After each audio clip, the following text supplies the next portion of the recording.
না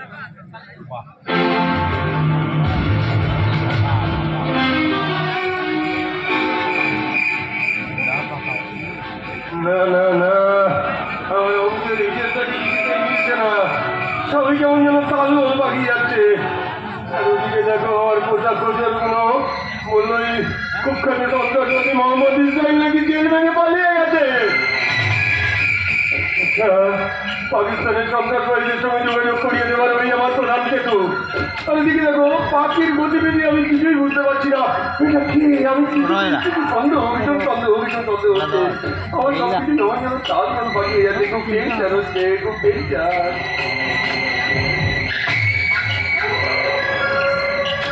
আচ্ছা, মোহাম্মদ ইসরাইল যদি সত্যি জেল ভেঙে পালিয়ে গেছে, যদি এটা সত্যি হয়ে থাকে, তাহলে তারা তো ওই কাশ্মীরের বর্ডারে যাওয়া যায় আমার কাছে আসবে।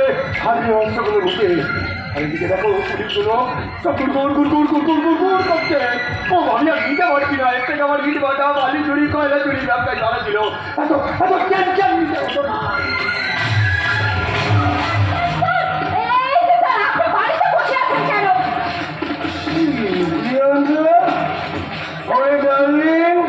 তুমি এখানে?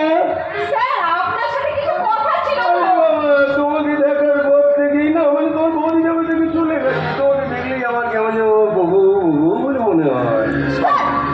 কি সব বলছেন আপনি? হ্যাঁ, আর আপনি তো আগে কখনো আমাকে কিছু কথা বলেননি। আর তাছাড়া আমি তো আপনার সাথে কিছু কথা বলার জন্য আপনার বাড়িতে এসেছি। আসলে দেখো, সময়ের সঙ্গে সঙ্গে সব কিছু পাল্টায়, এমনকি সম্পর্ক। এই যে তুমি এখন এখানে চলে এলে, আসলে কি জানো তো, অপরবেলা চাইছিল তুমি এখানে এসো। তুমি আমার কাছে এসে আমার সঙ্গে আনন্দে রেখে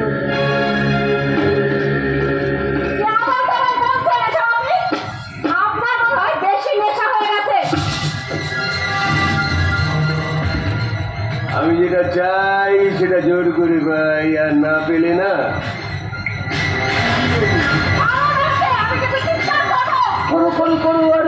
করো আরো চিৎকার করো তুমি চিৎকার করো। তোমার এই চিৎকার আমি রাত্রিবেলা শুনতে পাই, কারণ আমার কাছে ভালো লাগে।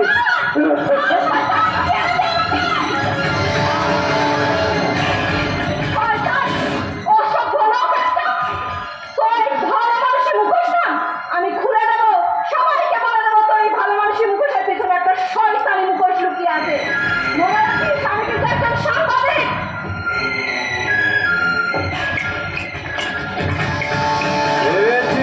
এনজয় করে ছেড়ে দেবো, কিন্তু এখন দেখছি তুই যেই মুখে ওই কথাটা বলবি, সেই মুখটাকে আমি গলাটাকে চিরতরে বন্ধ করে দেবো।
এই জন্যই বলে পিপিলিকার টানা ধরে মরিবার তরে